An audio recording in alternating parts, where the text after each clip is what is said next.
Hey everyone, so today I'm going to try to do several articles in 30 minutes. And this is 19 articles and one book, and it's part of the stuff I work with in the civics to try to make sure I understand as much as possible the topic to help in the drafting and ratification group. It has many ideas and in terms of how we treat constitutions. So I hope this will be useful for others and to show like a tiny drop of the work that goes into trying to think about this in the civics group. So let's start. Um, First one, paradox of self-amendment. A study of logic law and omnipotent change. So this is a really important topic. So how do we propose changes to the constitution? Uh, there's a lot of philosophical questions there in terms of how you can do that. And it's really important for blockchain constitutions because theoretically they can change quite fast with being on chain with hashes. There's a lot of discussions like should parts of the constitution be modular? Should it be one single constitution? Should it be with the guardrails in one part of it and the constitution itself in another part? But all of this raises the simple paradox, the paradox of self-amendment. So how do you stop yourself from creating illogical rules for how you can change the constitution? And for example, there's different principles you can have to this. So one is that what is logical impossible must be legally impossible or impermissible. So therefore incorrect. And as they conclude here, that the author of this paper is not really is not really a fan of that logic. Um, so it let's go through more. Like it's quite a long since I've done this myself, but I'm just reviewing the highlights I did. Um, the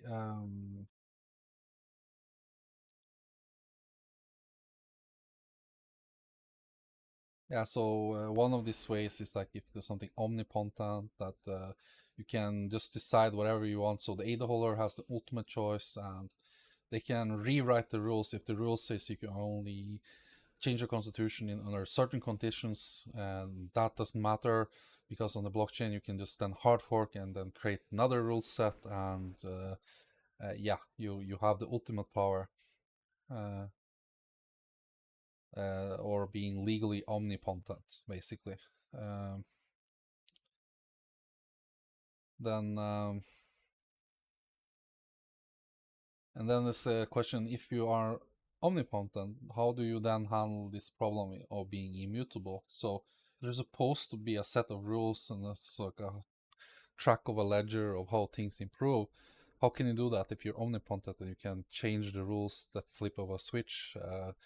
Then you have a problem in terms of immutability. So that's the other part of this dilemma. Um, and then they discussed that truly immutable rules will be under dogmatic constraints on liberty, even if their content proposed to protect the democratic institutions. Um, so this is a really important point, I think. Even if you make something like you really try to protect the, like say the tri-party of power, and you try to enshrine that in a rule that cannot be changed, like if that is immutable, then you are constraining the governance to self-evolve, to reject, for example, to use CC in the future. Um, so, uh, but at the same time, if you are fully on that side of the fence where you're omnipotent and either holder can do absolutely anything, you risk potentially destroying a lot of the immutability. You could rewrite the rules of the blockchain. So clearly, like for blockchain governance, we might need to find some form of middle ground here in this philosophical debate. Um,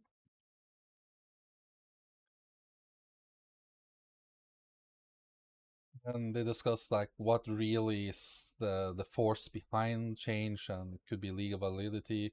It's a matter of power and social practice, not the abstract correctness of the rule. Uh,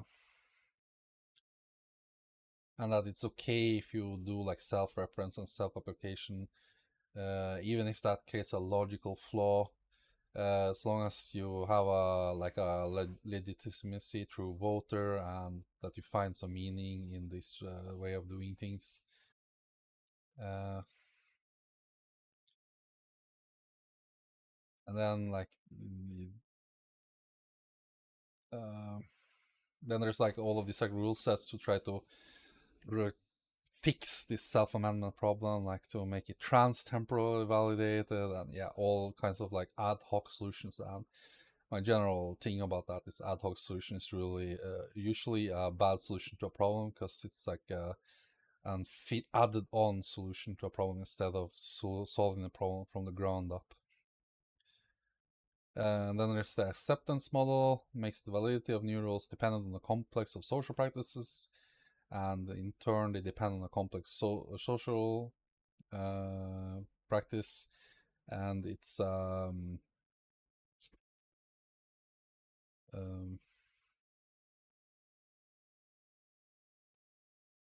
so it's more like the people's power, basically. And whatever the people accept is what will be the true rules of the how you change the constitution. Procedure model, and if you accept that the procedure is lawful, then whatever is in the first constitution versus the second, it's okay if there's inconsistency, as long as the procedure itself was followed.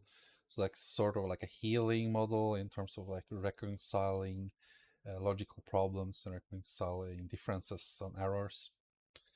Uh, yeah, I'm gonna discuss different types of this. Omnipotence versus immutable.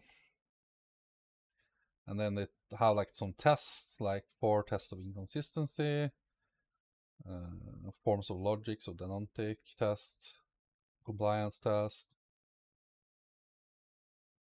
It's actually quite complex. I remember I was fairly deep into this when I was really studying how we will change the constitution, but now I'm not remembering everything.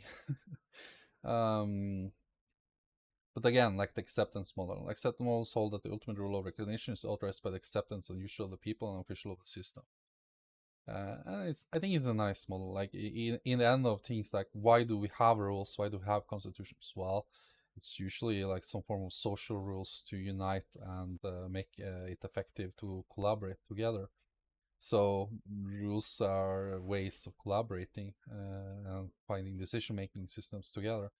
So for me, the acceptance models makes a lot of sense, because it's focusing on what's the ultimate end means of constitutions. It's the people and their usage of the governance system. Um, yeah, and I conclude there the ADA holder is the same in this acceptance model. Um, then they are discussing all these like logical flaws, how to reconcile them, yada yada.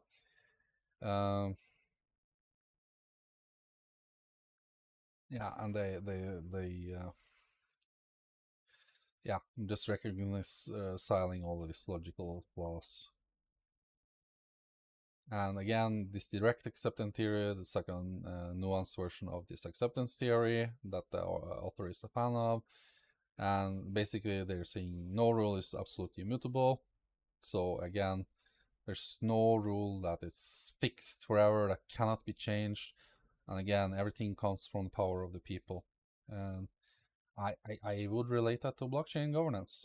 Yes, and actually that's a really important philosophical point here. So is it the blockchain itself that has priority, or is it the people on the blockchain that has priority? And if you follow this philosophy, you are saying that it's the people who have the ultimate power of the blockchain. And you can say that there's like algorithmic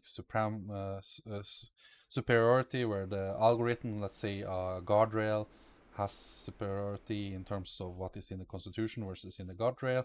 But if you ultimately accept that any rule in the constitution comes from the ADA holder's acceptance of that constitution, then really it's not the code that is the ultimate rule, it's the people and the ADA holder who have that power. So it's actually a really nice philosophical point. So yeah, that's about how you have some philosophical problems with self-reference during changing from one constitution to another, and if it should be fully immutable or if it should be omnipotent, where you can do whatever you want. And conclusion is ADA holder and direct power from the people. That's the conclusion.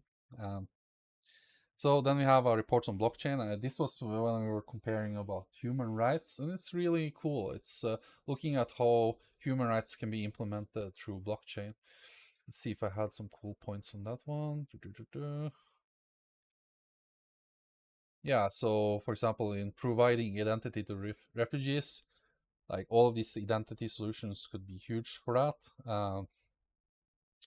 Supporting unbanked solution, they mentioned Kiva. By the way, we have a Cardano community for Kiva. I'm one of the administrators there, so it's really cool to see the giving spirit of the Cardano community and supporting each other. Supporting labor rights. This for me one is really cool. Like smart contracts could create transparent records of employment.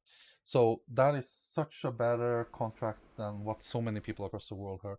Some people don't even have a contract, and if you can, and but most people have a phone these days. Even in the very poorest regions, like there's usually one person having a phone, and if you can have a contract through a phone, and that could set some terms that are objectively, that's a huge benefit. So, and this is like a human right even for in Western or rich countries as well. Like just to have it so much more easily quantifiable, and you can do all kinds of like new ways of doing things. Like instead of having a monthly salary, you could have updates in daily or weekly, and the smart contracts could change parameters. Like it just opens up for so many things. But at the bottom of it, as long as it's objectively secured to be the facts that you signed for, then you are securing labor rights. So that's really cool. Of course, it has to be done with great care to ensuring it's used to promote labor rights, not deteriorate them. But definitely there's a potential in smart contracts for labor rights. So I thought that was cool. Um, Land titles in Ghana, keeping property deeds on public ledger, obviously a good use case. Then you have this centralized justice system. We'll talk about this in another article, but this is really cool. Like dispute or different kinds of resolution mechanisms for disputes is really cool. I'll go back to that in another article, but that's definitely a potential.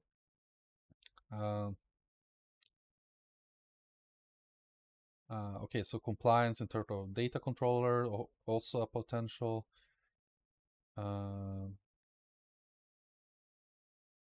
Centralized justice have a lot of potential for economic efficiency. So I agree with that. That's a really cool observation by the people who wrote that article. Immutability may cause problems with nullifying or terminating contracts. That's an interesting point. So that's a thing you need to get around. Self-executing code could lose a lot of flexibility of traditional language. I agree with this. This is why I say there should be some form of appealability in smart contracts. That's in another article, but I agree with this. Like from the first, the DAO hack could have been solved so much better if the Ethereum DAO hack had appealability for its smart contract. But yeah. So you want immutability, but you want appealability when it's a majority solution want that, or other safeguard mechanism making it a fair governance. So immutability plus governance is a powerful combination. Dispute mechanisms allow parties to defer problems to a court or arbitration. So yeah, not only for self-disputes, but arbitration tribunal could be a use case. Pretty cool. And DAOs, obviously. Yeah, I like this, like rights to liberty and security. So you could, this pseudonymity actually gives you security and liberty. That's pretty cool observation. Yeah, so what this tells me, blockchain constitutions has potential to increase human rights for people. So for me, this is one of the main reasons why I put so much energy and effort into this. Like, this truly has the potential to make it humanity better off. It's like, it really, I see the path so clearly. Like, you see here the examples, and they're all real examples. Great work by the Professor Florence G. Sela and Florian Martin Baritro. I can't pronounce, I butcher that, but French last name. But yeah, University of Ottawa in Canada, I guess. Highly recommend it. The impact of blockchain for human rights, democracy, and rule of law. Check that out. What else? Next one.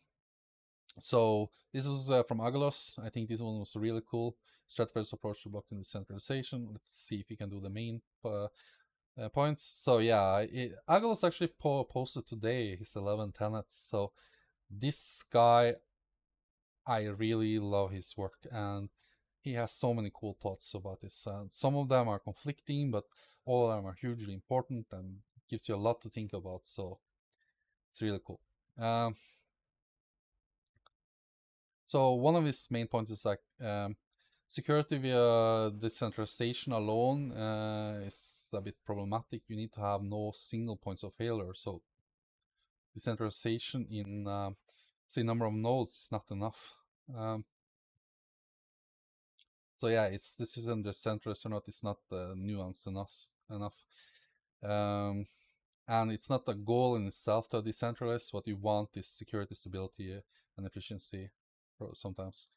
And you need to try to make it synergetic to that. So decentralization should be designed in a way that promotes security, stability, and hopefully also efficiency. So for example, if you can utilize more nodes to do something with a higher throughput, you're also even increasing efficiency. And this is, like, I have fought so hard for this. Like, I really want the principle of resilience in our constitution. It doesn't look like I get it fully, but it's there and reflected in a lot of the language, the spirit of resilience. But for me, it's such a key point of blockchains. And over time, that's how you actually thrive in a competitive environment, is if you are resilient to that environment and you can survive hostile actions against you. So for me, it's such an important point. So resilience to single points of failure, it's such a great point. And I highly recommend people to think about that. How can we make Cardano resilient to single points of failure? Some examples like geographical resilience, not being reliant upon a few regions, hardware resilience, types of hardware, resilience in terms of ISPs, layer 0, resilience in terms of legal points of attacks, like if there's just 4 organizations, can you be shut down through the legal layer, or human layer, I mean. So yeah, resilience, and across all of the vectors of the blockchain, not just one place, not just the node itself, but yeah, resilience in terms of like node software. We have currently, it's working on a Rust implementation, and we have the Haskell implementation, but yeah, resilience, hugely important.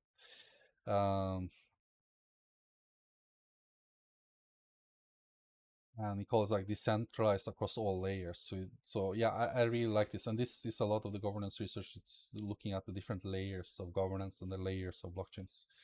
It's a good framework for looking at these types of things. I think I highlighted most of his articles, so that just tells you how much I like his work.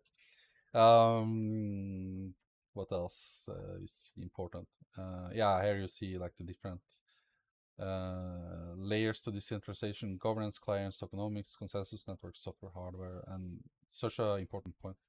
And I like this one, like he talks about 2 security properties, safety and liveness. So that you all hold the same settled view of the ledger, the safety, and liveness reflect the ability to update the ledger settled view regularly as new transactions are submitted. So yeah, that's actually really important. Like, sure, it's great if you finalize some form of safe settled point, but you need to have some form of liveness. You can't have that in 2000 years in the future. So it just like shows you the nuanced things you need to have, or properties, to truly have a resilient blockchain. And We have transaction finality and censorship resistance. This is currently a tenant, I believe, in the draft, and I love it. And I believe it was from this article. I certainly maybe thought about it before, but certainly expressed here. So very cool. Privacy, so that you have a certain degree of dissociation from the real identity. Again, from the last article we saw, like how that even can enable human rights. So I agree. Then all of these like layers and what you need to have decentralized, and the bootstrapping now. So we are definitely already doing this. So before you had to actually manually set the IPs. Now you actually can set who you will connect to get the information from the rest of the network. We also have Mithril. It's fairly centralized in terms of the bootstrapping nodes, but it's getting better. These are types of properties we should be having KPIs on, and we should be growing on resilience. So again, for me, it should have been a principle or a tenet all the way. I'm really sad that not more people are focusing on that, because for me, it's a whole like core reason you have the trust assumptions you have in blockchains, because it's supposed to be able to not be attacked. So resilience should be a principle. What else is important? This one. Oh, this is a great point. So self-healing ability, and this is actually a weakness in proof of stake. So in proof of work, you can self-heal fairly easily because you can onboard more resources when someone is attacking. Of course, this argument forgets to mention that the attacker can also onboard more. So level of self-healing has to be considered with ability for the attacker to increase his resource expenditure as well. In proof of stake, the problem is that a lot of ADA could be locked, but that is also a problem for the attacker. So, but when the attack has enough, and if you're trying to compensate, if everything is locked up, then it's very hard to self-heal in a proof of stake system. So that's actually a really important point. So that is maybe also KPI, like how much of ADA is locked, and how easy is it to have liquidity for ADA so that in case of attacks, people are able to buy and support more. It's a cool point. Let's see what else is really important. Yeah, so I like this like price of anarchy in terms of effective governance. I think effective governance should and sort of is expressed as a principle through all of the way the governance is designed on Cardano, but it does have to consider some price in terms of anarchy and delay in how decisions are made. And we already see this playing out, and it's fine. It's fine that the CC don't all have time to vote on everything, for example, or that the DREPs are slowly onboarding and it takes time. It's not forced on anyone. It's a decentralized permissionless system, and yeah, it could be more effective if we forced to vote or whatever. But I like it. It's a good point. You have to contrast these two things. Else, yeah, and legal entities is a problem, and this is an interesting argument. So stablecoins are a vulnerability if they are from a single asset issuer. I will add to that, like also it's a problem if stablecoin becomes too popular on an ecosystem, and when there's a hard fork, they can actually decide based on their values. Let's say there's 60% of the activity of the blockchain. Even if everyone on the blockchain wants to vote for another hard fork, if they move to the other hard fork, then 60% of the value is gone. That has a lot of sway and influence. So, but I don't agree that it has to be a single issuer. So you can have co-issuers for stable coins with that's assets backed. So it's certainly possible to come around this problem. Yeah, so that's that article. Let's move on. We try to speed on. I probably will not make it in half an hour. So adaptive governance networks. So legal resilience is a cool concept, and I fully agree. That is also something we need to have as perspective. Let's do this one quick because it's the main point is already very clear. Like we need resilience. For blockchain network, resilience and adaptability come down to the question: what are the values of the network, which is unchangeable? What is the core? Again, in the philosophical, what is immutable? What is the core system behavioral structure? What will the network display resilience, and when is resilience desirable?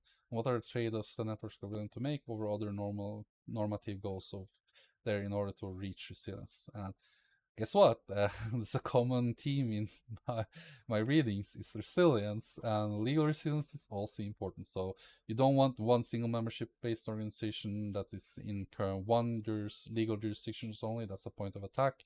You don't want entities only in one legal jurisdiction. That's the point of attack, etc., etc. That's the main point of that article. Let's move on. Defining blockchain governance principle, a comprehensive network. This is a cool one for like making some theoretical comparison. This was some of the work I did when I like tried to look at the design. And again, here human values is adaptability, credibility, security, and fairness. Fully agree with these things. And that's how I view blockchains. They have a human layer. Yeah, and then it's talk about off-chain and on-chain governance and defining that. It's also very useful. Level of decentralizations on different and defining like different types of blockchains useful. How you provide stakeholder alignment incentives to achieve consensus and analyzing these different principles, the level of decentralization, stakeholder alignment incentives, enable transparent decision process for trust, support role-based accountability, extended to ecosystem level governance. Again, this is actually what Ben O'Harlan is doing, is like doing ecosystem mapping. That's actually really important for governance as well, just to identify who are the actors of that governance space. And legal compliance and ethical responsibility. This one is super cool, like defining and comparing, contrasting. This could probably be a Cardano paper where we contrast with all of the different Ethereum, Dash, Tezos, Couple Ledger. So maybe one day I will have time to make that. This one is also really nice, like comparison results. This is how they do decision right, accountability, ecosystem lifecycle, legal regulations, ethical responsibilities, if it's covered, partially covered, or not covered. Super cool. We should do something like that for Cardano. Okay, next article. On this one is a review of blockchain governance, like a meta article. And they look at what's common, where are they published, common questions they want to answer through all of the different analytics they have done on the article. So what is a blockchain governance? Why is blockchain governance adopted? Where is blockchain enforced? When is blockchain governance applied? Who is involved? What is the blockchain governance designed? So okay questions to ask. And they link to the different studies. Very neat. If I ever do a metadata study on this, this is a neat way of organizing. That was cool. But they do have some cool insights. So this one I probably recommend to read as well. And they, for example, the 3 dimensions of decision rights, accountability and incentives, and where they should align with the decentralization levels of deployed blockchains. It's a cool point. And this, for me, adaptability is a really important point. And upgradability and security, fairness, accountability, privacy, censorship resistance. Cardano is fairly good on all this, but we should make that comparison study. This one was, oh yeah, this is something people don't think about. So termination phase, actually how, for example, for partner chains, and if the partner chain fail, or if Cardano ever were to fail, what will the rules be for the termination of the blockchain?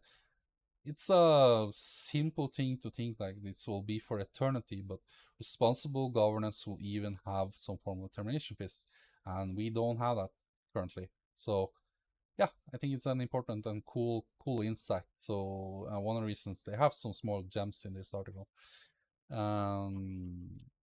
This one was, yeah, cross-chain voting. So I'm thinking a lot about what part of the constitution would work for partner change. Could they adopt the rules if they wanted to or not? And how about the resources among the different chain? How will they work in a multi-chain world or a multi-resource secured blockchain world?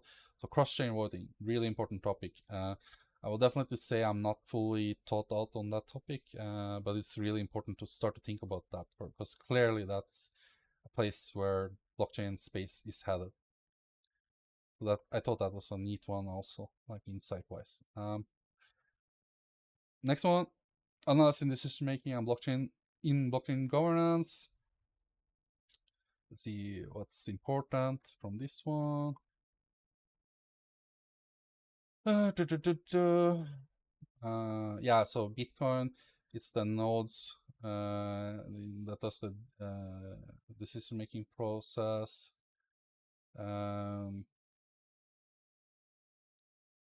And nodes can choose not to forward transaction or hash blocks coming from a miner that does not support a specific BIP. It puts economic pressure on the miner, and it's called user active software. Really interesting point. So we can see something like this on Cardano as well. Like some transactions enter a mempool. You can choose who you are in contact with in the rest of the network, and potentially even soft censor through this. So it's something we should be thinking a bit about how we deal with in the governance space of Cardano as well. I like this, like, yeah, the levels of community drivenness of the blockchain. Cardano now is sky high on community driven. It's amazing. And is it off chain focus or on chain focus? I would say we're smack in the middle. Like, we are here, we're highly community driven, and we're both focusing on the off chain processes and the on chain processes. And we're definitely no longer institution driven. And I would say Bitcoin is further down here. There's a few institutions or organizations that are really driving a lot of the work. It's definitely still community driven. It's here somewhere. But what Cardano is doing now, and Cardano, let's be real, Cardano started here, but I think they are starting to surpass Bitcoin in terms of community drivenness. Everything in Cardano is community driven, and it's a very wide and diverse community driving the process now going forward. So yeah, that was that article. How to build digital trust and security in democracy through information governance strategies and blockchain technologies. What is important in this article that I remember? Nothing. Let's see. Oh, this one was important. So yeah, it just highlights the importance of trust and digital trust as a critical mediator between information governance and blockchain technologies. Why was that important? I don't remember, to be honest. Well, okay, so yeah, you have accountability, you have transparency, but if you do not trust or have some form of verification of resources for transparency or for holding people accountable, the whole system fall apart. So yeah, this is true. Digital trust is the critical mediator. That was the main point. I think I don't think there was any really important ones in this one. Well, digital literacy is important for widespread adoption. This is so true. And how do you have digital trust if you don't understand fully the system? So educational components is actually key for the governance system to work. That is why the civic group should have educational components in all of the stuff they're doing. And it's actually not just for the sake of education itself, but because that establishes trust, and that trust again is actually the critical mediator for having transparency and accountability. I guess those were the main points in that one. What is a constitution? This is more like a legal one. Like, what is such constitution usually built up as?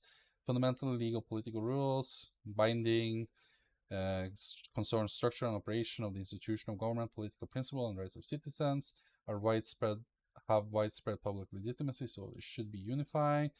harder to change in ordinary laws, meet the international recognized criteria for democratic system in terms of representation and human rights. Another cool reason why we should have human rights, because we will fit under this framework of what is a constitution, so we have a higher chance of being adopted by other nations. So that's something to think about. And usually they have this trilemma, the governance trilemma, between being legal system, social system, and political system. And we see this clearly in Cardano. So we have the DREPs being a power system, we have the CCs being a legal system, we have the ADA holders being the culture system, and even also the MBOs arguably. And I will put the SBOs somewhere in middle here. They are sort of governance, political, and also sort of just the culture and expression of the blockchain itself.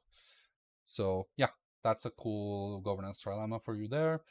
For anyone wanting to write something about that, I think that's enough for that article. Open access, huge, long, really cool book. But the main point for me in this one is very simple. On Cardano, is the stuff we publish public domain, or could someone withhold, for example, rationale from a CC, or withhold what was written as a governance action? Could you be sued for storing governance information? Should we perhaps include in the rules that it's actually public domain what you publish? Done. Next one. So special jurisdictions is laboratories of governance, really cool. There's a lot of different like special legal zones across the world, and this is clearly something that has potential for Cardano as well to establish the Cardano constitution. Yeah, I think that's all I will say about this article, but it was a good read. Towards the participatory digital ethnography of blockchain governance. What was important in this one? Yeah, just highlights how much the off-chain deliberation is important together with the on-chain, and this is how I view it as well. The human layer is so important to blockchain governance.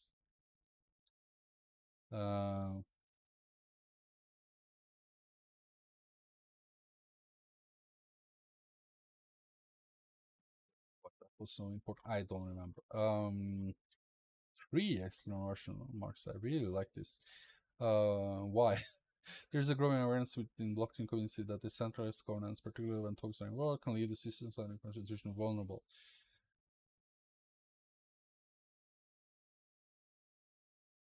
Yeah, okay, so decentralization itself actually can make you vulnerable. That is true in some cases. The level of engagement in the voting process, including votes, the influence of those holding. Yeah, oh, okay, so yeah, it was like sort of a realization to myself. Like, it doesn't matter if you're so decentralized or not, like, or if you have a governance that's fantastically decentralized. If people aren't participating in that decentralized system, it all falls apart. It's really dependent on that human layer. Like if we don't have enough DREP activity, if we don't, what will the CCs vote on? How will they establish practices or case law, or even just how they interpret the constitution? How will actions enable more economy activity? So all of this depends on the people and the activity they have in their governance system. So just for me, reinforces the fact that at the end of the day, it's a human layer to every blockchain.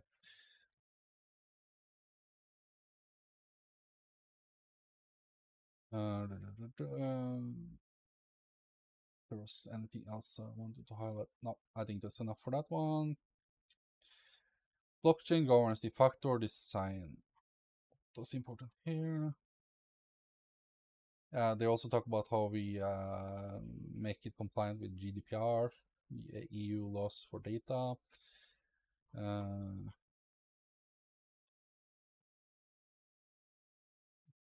Defining like questions regarding decision rights, accountability, incentives. Yeah, it's always important to have these questions when you design a constitution.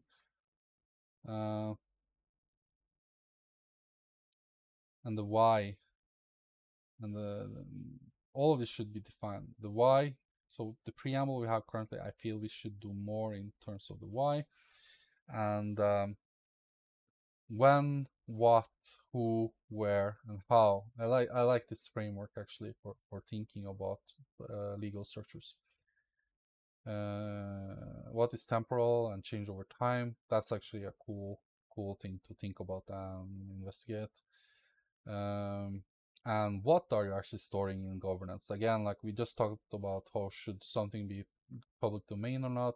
What is immutable? What is, like, for example, verifiable reconstructability? Currently, we are having something on chain, but they also reference data that could be on chain and it could not be on chain. It could be to a Google document for all we care. So even if you are able to say that what's on the blockchain can be reconstructed, it's hard to guarantee that for things that's referenced. So the what is actually an important question to ask as well. And if there's a difference in access or power granted to actors in the system based on their geographical location, that's actually a cool example. So in the very early days in incentivized testnet on German, we had a lot of nodes in Germany because that was where the latency was lower and they had better performance and less crash and had to be restarted and had better rewards. And yeah, currently I would say we are fairly diverse, but this is something we should be measuring, so it should be part of our resilience. This one was my favorite probably article I read, Cracking the Code Remix for Humans and Machine. It just has so many cool concepts to think about. And it's smart for a blockchain to be thinking about creating rules that are compliant and machine consumable from the start. And maybe it should even be a tenet that we should strive for a language that makes it machine consumable. It's a really cool concept, rules as code. And that's what enables digital governance. And if a governance is to be effective, it must be keep pace with the speed and direction of change happening around it. If that's accepted, then it's surely necessary that one of the most fundamental functions of government, rulemaking, does likewise. And that's so true. This is key insight. Like, most constitutions and most rulemaking has not iterated fast. It's been very slow process in human history for a long time. With blockchain governance, we can iterate so much faster and we can make governance more effective, and it should be a principle effective governance. And we should be making KPIs for our governance, and we should be driving change like guardrails, automating stuff. And yeah, there's so much potential in this for changing the way rule making works. I like that insight. What else was a really good insight?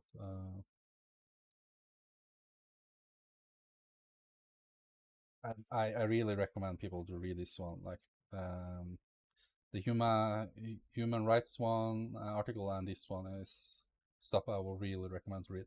And this was like pure gold for me.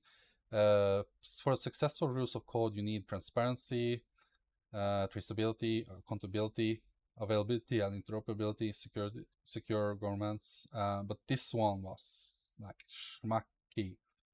So appropriateness and appealability.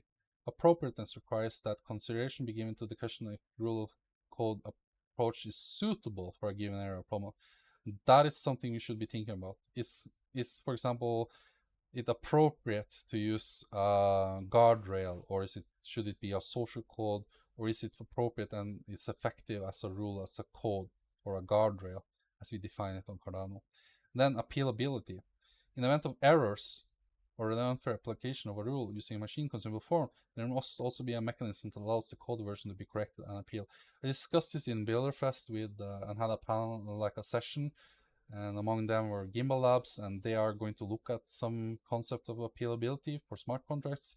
I think this is like so crucial. Yes, rules as written, rules as code is important things, but you don't want to be stuck in a hard fork because you can't change it going forward, because there's no way to appeal to a guardrail. We solve this currently by not having guardrails for hard forks, but what if some types of guardrails actually should have the human element of appealability? So just in case there are errors, we are able to change them. Of course, the threshold for the appealability should be very high, but it should be there. And I think there's so much potential into exploring this concept of appealability. This is such a key concept to understand. I talked about cross-chain governance as a key thing for the future. I think also this appealability is a key concept to wrap your mind around. Yeah, but yeah, this highly recommend. Read this. This is cool. Cracking the code, rulemaking for humans and machines. Next, the creative forces of self-organization. What's important here? So this is more about having this sociocratic method, if I remember correctly, with the different circles. It's really cool, and it's something for the membership-based organizations. And they try to reduce tension, and yeah, it's just a way of promoting actually collaboration instead of tension, and resolving conflict. So yeah, it is cool. I do a lot of this, but for the sake of time, I will move on to the next article. Governance of blockchain system. The great one. This one is great. Check that one out. Governance of blockchain system. Here they truly explore this concept of different layers of decentralization.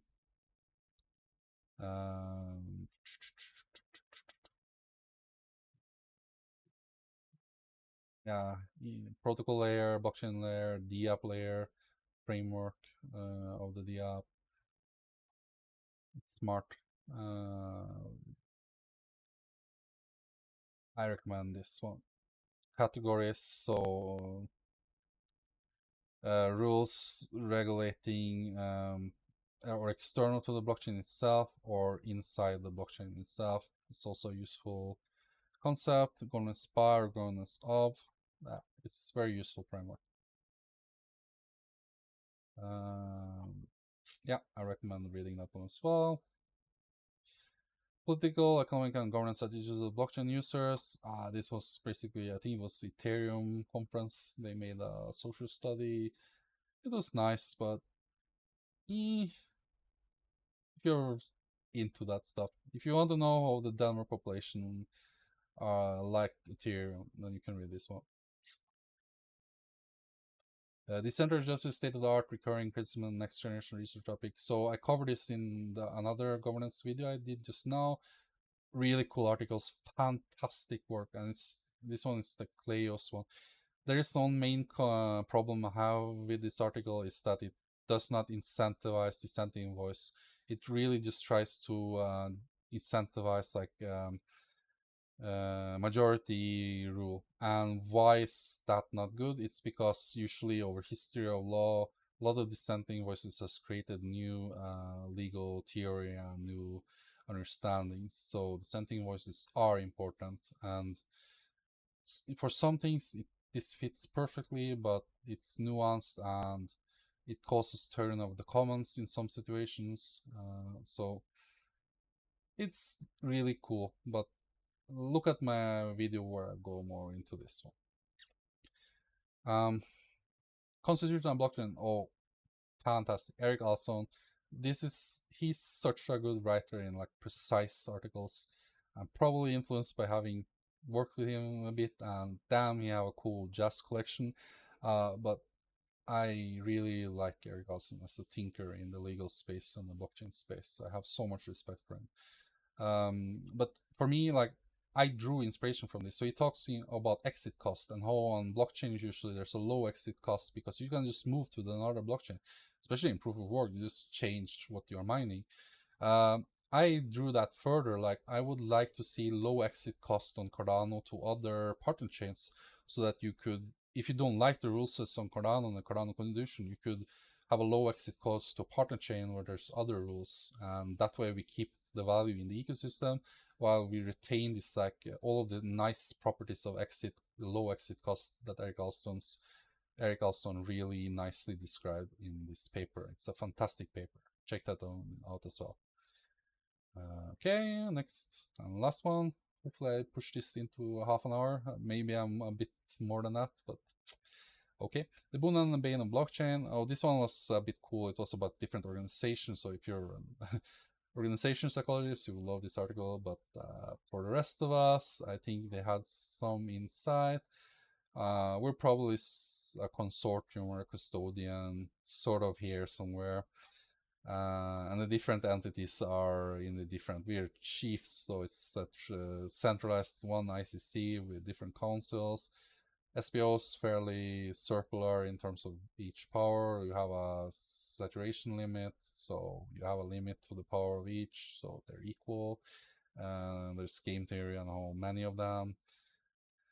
Custodian, more one main. So I guess I would say before we were custodian with the entities being this main and all of the other flowing from that.